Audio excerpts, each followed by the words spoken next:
ನಮಸ್ಕಾರ ವೀಕ್ಷಕರೇ, welcome back to my channel. ಇವತ್ತಿನ ವಿಡಿಯೋದಲ್ಲಿ ನಾನು ನಿಮ್ಮ ಹತ್ರ ಲಿಬ್ರಾ ತುಲಾ ರಾಶಿಯ ರೀಡಿಂಗ್ 2025 ಹೇಗಿರುತ್ತೆ ಅಂತ ನಾನು ಹೇಳ್ತಾ ಹೋಗ್ತೀನಿ. 2025 ನ್ಯೂ ಇಯರ್ ತುಲಾ ರಾಶಿ ಲಿಬ್ರಾ ಇವರ ಬಗ್ಗೆ, ನಿಮ್ಮ ಬಗ್ಗೆ, ಅಫ್ಕೋರ್ಸ್ ನಿಮ್ಮ ಬಗ್ಗೆನೇ ರೀಡಿಂಗ್ ಆಗಿರುತ್ತೆ. Complete video is dedicated only for you. So tarot reading ವಿಷಯವಾಗಿ ನೋಡಕ್ ಹೋದ್ರೆ, ಟ್ಯಾರೋ ಪ್ರಕಾರವಾಗಿ ನೋಡಕ್ ಹೋದ್ರೆ ಲೀಬ್ರಾ ತುಲಾ ರಾಶಿ ಜಸ್ಟಿಸ್ ಕಾರ್ಡ್ ನಾವು ಹೋಲಿಕೆ ಮಾಡ್ತೀವಿ. ಮೇಜರ್ ಆರ್ಕನ ಜಸ್ಟಿಸ್ ಕಾರ್ಡ್ ನಾವು ಹೋಲಿಕೆ ಮಾಡ್ತೀವಿ. ಮತ್ತು ಕ್ಯಾರೆಕ್ಟರಿಸ್ಟಿಕ್ಸ್ ಹೇಳ್ತೀನಿ, ನಿಮ್ಮ ಪರ್ಸನಾಲಿಟಿ ಹೇಗಿದೆ ಅಂತ ಕೆಲವು ಇನ್ಫಾರ್ಮೇಶನ್ ಕೊಡ್ತೀನಿ. ಅದಾದ ನಂತರ ನಾನು ನಿಮಗೆ 2025 ಹೇಗಿರುತ್ತೆ ಅಂತ ಹೇಳ್ತಾ ಹೋಗ್ತೇನೆ. So justice card is air element ಅಂತ ಹೇಳ್ತೀವಿ. ಮತ್ತು ಫೇವ್ರೆಟ್ ಕಲರ್ ಮತ್ತು ಲಕ್ಕಿ ಕಲರ್, ನೀವು ಲಕ್ಕಿ ಕಲರ್ ಅಂತ ಕೇಳಿದ್ರೆ ಲಿಬ್ರಾ ತುಲಾ ರಾಶಿ ಅವ್ರದ್ದು ಪಿಂಕ್ ಅಂಡ್ ಬ್ಲೂ ಆಗಿರುತ್ತೆ. ಆದಷ್ಟು ಅದನ್ನ ಬಳಸಿದ್ರೆ ತುಂಬಾ ಉತ್ತಮ, ಒಳ್ಳೇದಾಗತ್ತೆ ಅಂತ ಹೇಳ್ಬೋದು. ಮತ್ತೆ ನೀವು ಹಾರ್ಮೋನಿ ಸೀಕರ್ಸ್ ಅಂತ ಹೇಳ್ತೀವಿ. ಹಾರ್ಮೋನಿ ಅಂದ್ರೆ ಶಾಂತವಾಗಿರ್ಬೇಕು, ರಗಳೆ ಇರಬಾರ್ದು, ಕಿರಿಕಿರಿ ಇರಬಾರ್ದು.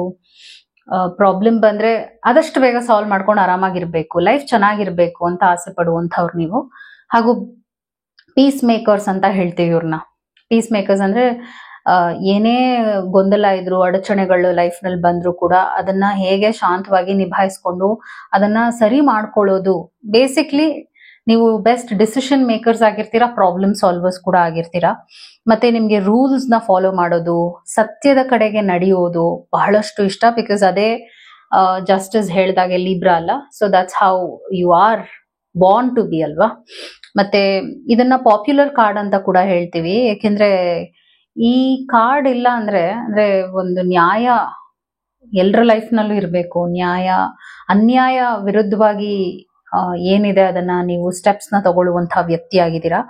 ಮತ್ತು ನೀವು ಸೋಷಿಯಲ್ ಬಟರ್ಫ್ಲೈಸ್ ಕೂಡ ಆಗಿರ್ತೀರಾ. ಅಂದ್ರೆ ಜನ ನಿಮ್ನ ಇಷ್ಟಪಡ್ತಾರೆ, ಜನ ನಿಮ್ಮ ಹತ್ರ ಅಡ್ವೈಸ್ ಕೇಳಕ್ ಇಷ್ಟಪಡ್ತಾರೆ. ಮತ್ತು ನೀವು ಆತರ ಒಳ್ಳೆ ದಾರಿ ದೀಪ ಕೂಡ ಜನರಿಗಾಗಿರ್ತೀರಾ. ಅಂದ್ರೆ ನೀವು ಬೆಸ್ಟ್ ಇನ್ಫ್ಲೂಯೆನ್ಸರ್ಸ್ ಆಗಿರ್ತೀರಾ, ಮೋಟಿವೇಶನಲ್ ಸ್ಪೀಕರ್ಸ್ ಕೂಡ ಆಗಿರ್ತೀರಾ ಕೆಲವರು ಜನ.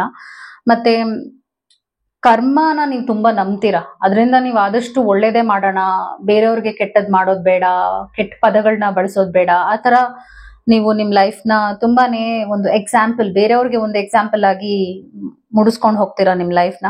ಮತ್ತು ನೀವು ತುಂಬಾ ಫರ್ಮ್ ಅಂಡ್ ಟಫ್ ಆಗಿರ್ತೀರಾ. ನಿಮ್ ಇಂಥ ರಾಶಿಯವರು ಲಾಗೆ ಅಥವಾ ಪೊಲಿಟಿಕಲ್ ಫೀಲ್ಡ್ಗೆ ಅಥವಾ ಗವರ್ಮೆಂಟ್ ರಿಲೇಟೆಡ್ ಜಾಬ್ಸ್ ಹೋಗೋದ್ರಿಂದ ಬೇರೆಯವ್ರ ಲೈಫ್ ನಲ್ಲಿ ಒಳ್ಳೊಳ್ಳೆ ಬದಲಾವಣೆಗಳನ್ನ ತರ್ತೀರಾ. ಯಾಕಂದ್ರೆ ನೀವು ತುಂಬಾನೇ ಕರೆಕ್ಟ್ ಆಗಿ ಬದುಕಬೇಕು, ನ್ಯಾಯವಾಗಿರ್ಬೇಕು, ಯಾವುದೇ ಕಾರಣಕ್ಕೂ ಅದನ್ನ ಬ್ರೇಕ್ ಮಾಡಬಾರ್ದು ಅನ್ನುವಂಥ ಒಂದು ಯೋಚನೆಯನ್ನ ಹೊಂದಿರ್ತೀರಾ.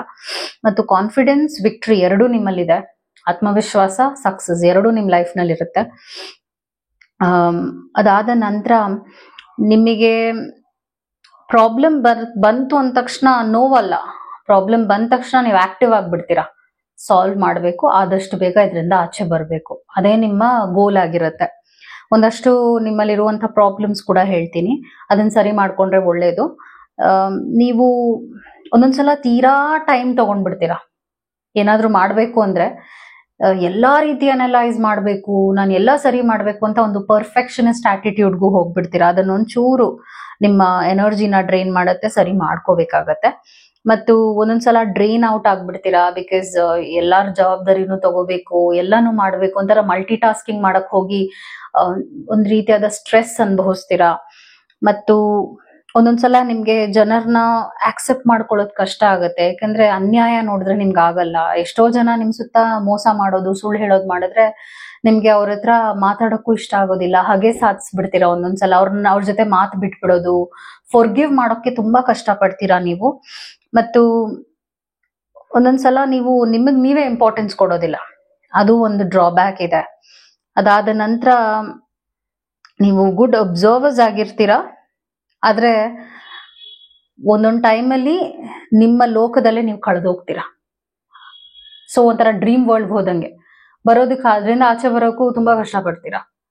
ಸೊ ಇದೆಲ್ಲ ಒಂದು ಸ್ವಲ್ಪ ವಿಷಯಗಳು ನೀವು ಸರಿ ಮಾಡ್ಕೋಬೇಕಾಗತ್ತೆ. So let's do the reading for ತುಲಾ ರಾಶಿ ಜಸ್ಟಿಸ್ ಕಾರ್ಡ್ 2025 ಹೇಗಿರುತ್ತೆ.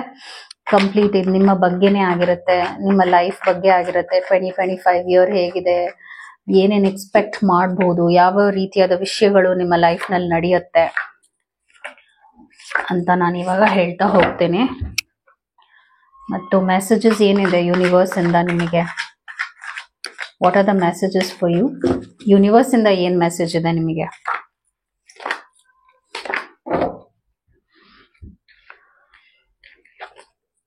ಸೊ 2 ಆಫ್ ಸ್ಪೋರ್ಟ್ಸ್ ಬಂದಿರೋದ್ರಿಂದ ಜಾನ್ವರಿ ಮತ್ತು ಫೆಬ್ರವರಿ ತುಂಬಾ ಹೆವಿ ಆಗಿರುತ್ತೆ.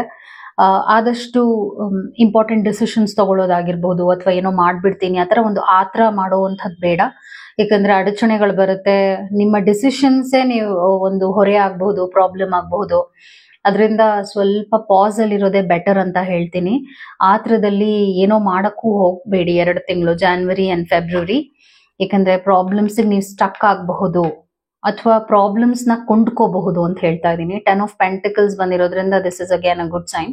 ಫ್ಯಾಮಿಲಿ ಲೈಫ್ ಚೆನ್ನಾಗಿರುತ್ತೆ. ಫೆಬ್ ಆದ್ಮೇಲೆ ಟೈಮ್ ಚೆನ್ನಾಗಿದೆ ನಿಮ್ದು, ಫೆಬ್ರವರಿ ಮಂತ್ ಆದ್ಮೇಲೆ. ಅದಾದ ನಂತರ ಹಣಕಾಸಿನ ವಿಷಯದಲ್ಲಿ ಓವರ್ ಸ್ಪೆಂಡಿಂಗ್ ಮಾಡೋದಾಗಿರ್ಬಹುದು ಅಥವಾ ಕೇರ್ಲೆಸ್ ಆಗಿರುವಂತದ್ದು, ಅದರಿಂದ ಕೂಡ ನೀವು ಹಣದ ವಿಷಯವಾಗಿ ಲಾಸ್ ಅನುಭವಿಸ್ತೀರಾ ಅಥವಾ ಇಂಬ್ಯಾಲೆನ್ಸ್ ನೋಡ್ಬೋದು. ಹಣಕಾಸಿನ ವಿಷಯದಲ್ಲಿ ಒಂಚೂರು ಪ್ರಾಬ್ಲಮ್ಸ್ ಬರಬಹುದು, ಚಾಲೆಂಜಸ್ ಬರಬಹುದು. ಯಾಕೆ ಹೇಳ್ತಾ ಇದ್ದೀನಿ ಅಂದ್ರೆ 10 ಆಫ್ ಪೆಂಟಿಕಲ್ಸ್ ಹಣ ಇದೆ, ಹಣ ಇಲ್ಲ ಅಂತ ಅಲ್ಲ, ಆದ್ರೆ ಅನವಶ್ಯಕವಾಗಿ ಖರ್ಚು ಮಾಡ್ತೀರಾ, ಆಮೇಲೆ ಯೋಚನೆ ಮಾಡ್ತೀರಾ, ಆತರ ಒಂದು ಸಿಚುವೇಶನ್ ಬರ್ಬೋದು. ಆ ವಿಷಯದಲ್ಲಿ ಹುಷಾರಾಗಿರ್ಬೇಕಷ್ಟೆ. ಮತ್ತೆ ಲವರ್ಸ್ ಕಾರ್ಡ್ ಬಂದಿದೆ. ಆಕ್ಚುಲಿ ಈ ರೀಡಿಂಗ್ಸ್ ನಾನು ಏನೇನ್ ಮಾಡ್ತಾ ಇದ್ದೀನಿ, ವರ್ಷದ ರೀಡಿಂಗ್ಸ್ ಎಲ್ಲ ರಾಶಿಯವ್ರಿಗೂ ಅವರ ರಿಲೇಶನ್ಶಿಪ್ಸ್ ಹೀಲ್ ಆಗುತ್ತೆ ಅನ್ನುವಂಥದ್ದು ನಾನು ತುಂಬಾ ನೋಡ್ತಾ ಇದ್ದೀನಿ. ಎಲ್ಲಾ ರೀಡಿಂಗ್ ಅಲ್ಲೂ ಆತರ ಬರ್ತಾ ಇದೆ. ನಿಮ್ ರೀಡಿಂಗ್ ಅಲ್ಲೂ ಹಾಗೆ ಬಂದಿದೆ. ಒಂದು ಬಾಳ ಸಂಗಾತಿ ಸಿಗುವಂಥದ್ದಾಗಿರ್ಬೋದು, ಅಥವಾ ಒಂದು ಹೊಸದಾಗಿರುವಂತಹ ಒಂದು ರಿಲೇಶನ್ಶಿಪ್ಗೆ ನೀವು ಹೋಗೋದಾಗಿರ್ಬೋದು, ಅಥವಾ ನಿಮ್ಮ ಸಂಬಂಧದಲ್ಲಿ ಇನ್ನ ಸ್ಟ್ರೆಂತ್ ಮತ್ತು ಇನ್ನ ಸ್ಟ್ರಾಂಗ್ ಆಗಿರುವಂಥದ್ದಾಗಿರ್ಬೋದು. ಇಂಥ ಒಳ್ಳೊಳ್ಳೆ ಬದಲಾವಣೆಗಳನ್ನ ನೋಡ್ತೀರಾ. ಒಟ್ಟಿಗೆ ಮನೆ ತಗೊಳ್ಳುವಂಥದ್ದು, ಮನೆ ಕಟ್ಟಿಸುವಂಥದ್ದು, ಆ ತರ ಪ್ಲಾನ್ಸ್ ಇದೆ ಅಂದ್ರೆ ಖಂಡಿತವಾಗ್ಲೂ ಒಟ್ಟಿಗೆ ನೀವು ನಿಮ್ ಪಾರ್ಟ್ನರ್ ಮಾಡಬಹುದು. ಮತ್ತೆ ನೈಟ್ ಆಫ್ ಕಪ್ಸ್ ಬಂದಿರೋದ್ರಿಂದ ನಿಮ್ಮ ಲವ್ ಲೈಫ್ ಅದ್ಭುತವಾಗಿರುತ್ತೆ. ಆಕ್ಚುಲಿ ಲವ್ ಲೈಫ್ ಮತ್ತೆ ಫ್ಯಾಮಿಲಿ ಲೈಫ್ ನಲ್ಲಿ ನೀವು ಅದ್ಭುತವಾಗಿರುವಂತಹ ರಿಸಲ್ಟ್ಸ್ ನ ನೋಡ್ತೀರಾ. I think 2025 is a easy year for you. ತೀರಾನೇ ನೀವು ಹೋರಾಟ ಮಾಡೋ ಅವಶ್ಯಕತೆ ಇಲ್ಲ. ಬಿಕಾಸ್ ಹಣ ಇದೆ, ಪ್ರೀತಿ ಇದೆ, ಇನ್ನೇನ್ ಬೇಕು ನಿಮ್ಗೆ? ಇದೆ ಅಲ್ಲ, ಇದಕ್ಕೆ ಎಲ್ರೂ ಅದಕ್ಕೆ ಹಪ್ಪಿಸ್ತೀವಿ. And you got that.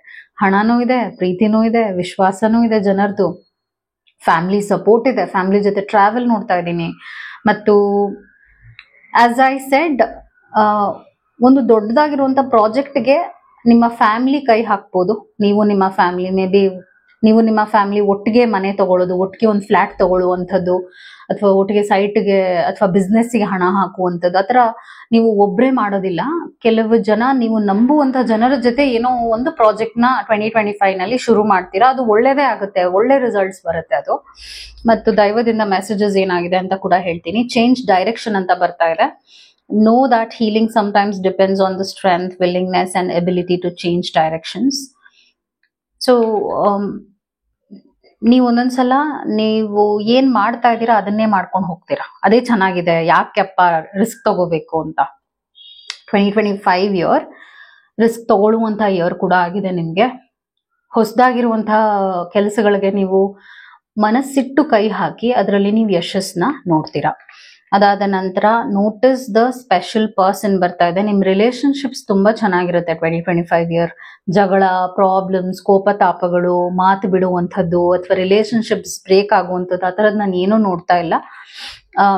Specially take notice of someone whom you have previously ignored. ನಿಮ್ಮನ್ನ ಬಿಟ್ಟು ಹೋಗಿರೋರು ನಿಮ್ ಲೈಫಿಗೆ ವಾಪಸ್ ಬರ್ತಾರೆ. ಅದನ್ನೇ ನಾನು ನೋಡ್ತಾ ಇದ್ದೀನಿ. ನಿಮ್ ಬೆಲೆನ ಅರ್ಥ ಮಾಡ್ಕೊಳ್ಳದೆ ನಿಮ್ ಮನ್ಸಿಗೆ ನೋವು ಮಾಡಿರುವಂತವ್ರು, ಈಗ ನೋ ಕಾಂಟ್ಯಾಕ್ಟ್ ನಲ್ಲಿ ಇರಬಹುದು, ಅಂತಹ ವ್ಯಕ್ತಿಗಳು ನಿಮ್ ಲೈಫಿಗೆ ವಾಪಸ್ ಬರ್ತಾರೆ.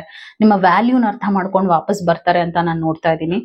ನೆಕ್ಸ್ಟ್ ಮೆಸೇಜ್ ಏನ್ ಬರ್ತಾ ಇದೆ, ರಿಮೇನ್ ಸೆಂಟರ್ಡ್ ಬರ್ತಾ ಇದೆ. ಆದಷ್ಟು ಸ್ಪಿರಿಚುವಲ್ ಲೈಫ್ ನ ಕೂಡ ನೀವು ಸ್ಟ್ರಾಂಗ್ ಮಾಡ್ಕೊಂಡ್ರೆ ನಿಮ್ ಚಕ್ರ ತೀರಾ ಆಕ್ಟಿವೇಟ್ ಆಗುತ್ತೆ ಮತ್ತು ಎನ್ಹ್ಯಾನ್ಸ್ ಆಗುತ್ತೆ. ಸೊ ಮೆಡಿಟೇಷನ್ ಕಡೆಗೆ ಗಮನ ಕೊಡಿ. ಮೇ ಬಿ ನೀವು ದೇವ್ರ ಮನೇಲಿ ಹೋಗಿ ಕೂತ್ಕೊಂಡು ಒಂದ್ ಸ್ವಲ್ಪ ಪೂಜೆ ಮಾಡುವಂಥದ್ದು, ಮನಸ್ಸಿಂದ ಶ್ರದ್ಧೆ ಇಟ್ಟು ಭಕ್ತಿಯಿಂದ ನೀವು ಏನನ್ನ ಕೇಳ್ಕೊಂಡ್ರು ದೇವ್ರು ಅದನ್ನ ಅನುಗ್ರಹಿಸ್ತಾರೆ ಅಂತಾನೆ ಹೇಳ್ತೀನಿ. ಆ ತರದ್ ಒಂದು ಆಪರ್ಚುನಿಟಿ ನಿಮ್ಗೆ ಬರುತ್ತೆ. ಒಂದು ಮಿರಾಕಲ್ ಅಂದ್ರೆ ನೀವು ಆಸೆ ಪಟ್ಟು ಮನಸ್ಸಿಂದ ದೇವ್ರನ್ನ ಏನ್ ಕೇಳ್ಕೊಳ್ತೀರಾ ಆ ಕೋರಿಕೆ ಈಡೇರುತ್ತೆ 2025 ಇಯರ್ ಅಂತ ಬರ್ತಾ ಇದೆ. ಆನ್ ದ ಹೋಲ್ ನಿಮ್ದು ರೀಡಿಂಗ್ ತುಂಬಾ ಚೆನ್ನಾಗಿದೆ. ಪ್ರಾಬ್ಲಮ್ಸ್ ಇಲ್ಲ, ಆಕ್ಚುಲಿ ಮೇಜರ್ ಆಗಿ ಪ್ರಾಬ್ಲಮ್ಸ್ ಇಲ್ಲ. ಹೆಲ್ತ್ ಚೆನ್ನಾಗಿರುತ್ತೆ, ರಿಲೇಶನ್ಶಿಪ್ಸ್ ಚೆನ್ನಾಗಿರುತ್ತೆ, ಮನಿ ಪ್ರಾಬ್ಲಮ್ಸ್ ಇಲ್ಲ. ಅಲ್ಲಿ ಇಲ್ಲಿ ಒಂದ್ಸಲ ತೀರಾನೇ ಖರ್ಚು ಮಾಡ್ಬಿಟ್ಟು ಆಮೇಲೆ ಯೋಚನೆ ಮಾಡ್ತೀರಾ. ಸೊ ಆ ಖರ್ಚಿನ ವಿಷಯದಲ್ಲಿ ಹುಷಾರಾಗಿರ್ಬೇಕು, ಅಷ್ಟು ಬಿಟ್ರೆ ಇನ್ನೇನು ಇಲ್ಲ. Otherwise everything is like rosy year for you. All the very best. Thank you.